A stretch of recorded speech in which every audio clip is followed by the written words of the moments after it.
In today's video, we're going to discuss the cheapest and fastest way to get your retail dealer license. We're also going to go step by step into detail on how you can acquire your retail dealer license on your own. So this is going to be everything that you need in order to get your dealer's license. The first thing that you're going to need is either a physical lot or an office space. Now, a lot of people think that a physical lot is required in order to get your dealer's license, but there are ways to go around it to cut down on your monthly expenses. Now, a lot of people don't know this and they end up overpaying to go ahead and go into a lot and sign a 2 or 3 year lease for a lot before they even start making money, which can be one of the worst decisions you can make if you're just getting started. Now, if you're somebody who's planning to open up a dealership and you are already established in the business, you already know the ropes, the ins and out of the game, then it makes sense to go down this route. But if you're somebody just getting started, I don't recommend to start up with a lot because it can be extremely expensive. The second thing that you need to do is to form your business and to register it in the state that you're going to be opening up your dealership in. Now, this is really easy. You can use a lot of third-party applications and websites to go ahead and open up your LLC and to register it. Now, the third thing you're going to need is a zoning letter to the county and municipal court that you are opening up your dealership in. Now, this is something a lot of people don't know, but if you decide to open up your dealership either with a physical office space or a physical lot, you have to get it zoned and get it approved by the county or city that you're going to be opening up your dealership in. And if you're a beginner and this is your first time opening up a dealership, you might run into issues or you might make mistakes, which can extend the amount of time that it'll take for your dealer's license to get approved. Now, the fourth thing that you're going to need to do is to complete a pre-license seminar. So make sure to go ahead to check in with the state that you're deciding to get your dealer's license in, because there's some states like New Jersey that don't require you to take a pre-license seminar. Now, once you have all of these steps, you're going to go ahead and need to submit your application to the state that you're deciding to open up your dealership in. Now, if you go into your state website, you'll be able to see the application process and the requirements to open up a dealership, just because every state has different requirements. Now, the sixth thing that you're going to need is to submit a background check to the state when you go ahead and apply for your dealer's license. Now, the only reason why you wouldn't get approved is if you have any felony auto convictions or any felony convictions of like fake titles. Now, the seventh thing that you're going to need to do is to obtain your surety bond and your insurance for your dealership. Now, depending on what state you're opening up your dealership in, the insurance and the surety bond minimum is going to look completely different. For example, New Jersey, the minimum surety bond is about $10,000 compared to Georgia, where your minimum surety bond is only $6,000. So just make sure to go ahead and make sure you're meeting the requirements for your state when you go ahead and get your surety bond. Now, the eighth and last thing that you have to do is to complete your site inspection. Now, depending if you decide to open up a physical lot or decide to open up an office space, the requirements for your state are going to look a little bit different. Now, as you guys can see on the left side, this is going to be your expected startup cost if you decide to open up your dealer's license on your own as an office space. Now, as you guys can see, it's about $7,000 in order to open up your dealership with an office space. So it can still be pretty expensive, but there are cheaper options, which I'm going to talk about later on in this video. Now, if you guys decide to open up your dealer's license with a lot, it is going to be extremely expensive, and your time to open up that lot will be anywhere from 3 to 6 months. Now, if you guys are interested in getting your dealer's license, this is probably the cheapest and fastest way in the country to be able to do it. Now, this is a completely done for you service. We pretty much get your dealer's license for you. It is about a 4 to 6 week process, which is the fastest I'm aware of on how you can get your dealer's license. And on top of that, your startup cost is only $4,500.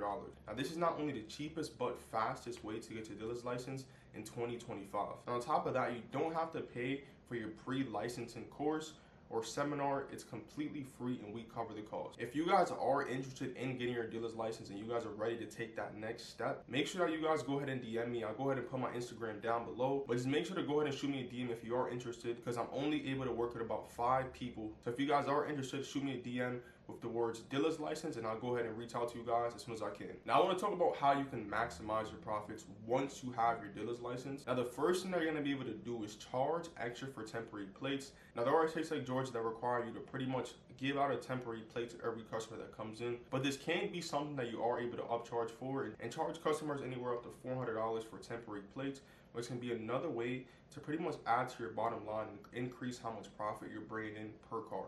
The second thing that you're going to have access to once you have your dealer's license is something called a floor plan. A floor plan is pretty much going to allow you to buy cars from the auction and set up a line of credit with these different auction houses to be able to buy cars from Manheim and ADESA and Coparts from a line of credit, which is pretty much is going to help you be able to buy more cars and never have to come out of pocket for the cars that you're buying, and just be able to tap into your line of credit, which can be super duper useful for somebody just getting started that probably doesn't have $40,000 or $50,000 sitting around, or even somebody who does they don't want to use all their money to be able to buy a bunch of cars and have to wait for these cars to sell. So being able to utilize that line of credit is going to be able to help you excel your process and be able to grow your dealer's license and your dealership to massive levels. Now, the third thing you're going to be able to do, which can be super profitable, and you can use this to pretty much cover your acquisition costs for your dealer's license, is add authorized buyers. Now, there are a couple of issues with this. If you are adding authorized buyers to your dealer's license, you have to be super careful because they can buy cars from the auctions, and if they don't pay for those cars, you are going to be required to pay for those cars. If not, you could run into issues like getting sued or possibly getting your dealer's license shut down. So you have to be super careful if you are adding authorized buyers. But that is an option. You can charge a lot of money to give people access to the auction and also charge them a recurring cost. And on top of that, charge them a cost for every car that they buy. Like that, you can have consistent revenue coming in from your dealer's license and pretty much pay nothing out of pocket for it if you're able to get 3 or even 4 people within the first 30 days of having your dealer's license. Now, the fourth thing that you're going to be able to do now that you have your dealer's license is be able to rent out your dealer plates, which is going to be super duper beneficial because you can charge up to $500 a month per dealer plate that you go rent out, and that's going to be an additional source of revenue for your dealer license.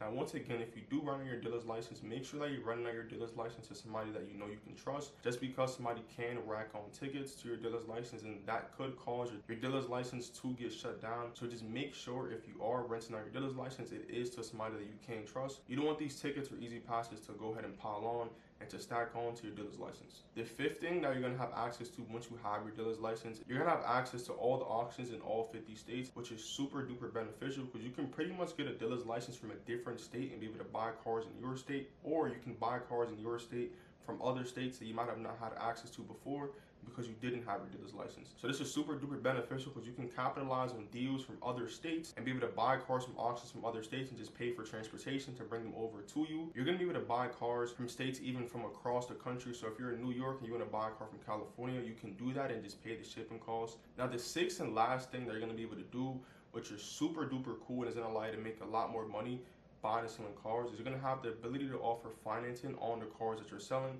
So instead of relying on cash deal, you're going to be able to go ahead and target a different market of people who are looking to finance cars. That's going to be another way to be able to bring in more buyers and to be able to sell more cars at a higher price. Typically, when you're financing cars, you're going to be selling them anywhere from 10 to 50% more than a car that's being sold in cash, sometimes even more than 15 to 20% depending on the car that you're selling. But you're able to make a lot of money being able to finance cars, and this is just another way to increase your profitability as a private dealer. So I want to thank you guys for 1,000 subscribers before we end off this video. It felt like just 2 weeks ago we were on the road to 100 subscribers, and we're already at 1,000 subscribers.